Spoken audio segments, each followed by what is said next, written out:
Portogruaro.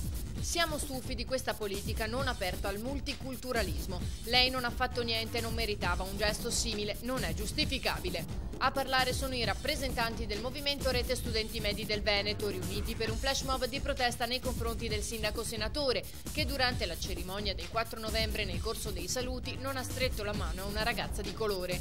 Non me ne sono accorta, ho la coscienza a posto, aveva detto il sindaco, che si sta muovendo per contattare la ragazza, anche se non ha intenzione di scusarsi pubblicamente per il gesto, a suo dire assolutamente involontario, come richiesto dal PD.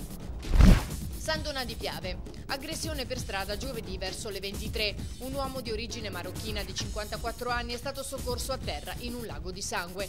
Attorno a lui non c'era nessuno, nemmeno un'arma. I primi a prendersi cura dell'uomo sono stati i gestori di un bar poco distante, dove lui era rimasto a lungo durante la serata e con ogni probabilità quando è uscito era piuttosto alticcio, tanto da non riuscire a ricordare molto dell'aggressione. Sul posto i sanitari del 118 che l'hanno trasportato al pronto soccorso. Oltre a una ferita all'altezza della nuca, l'uomo è stato colpito anche da un altro fendente superficiale al capo.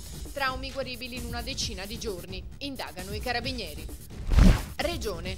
Vita dura per chi non pagherà il biglietto del treno. Da lunedì entrerà in azione una squadra specializzata composta da almeno 5 agenti di Trenitalia addestrati ad hoc che passerà al setaccio i convogli regionali in particolare.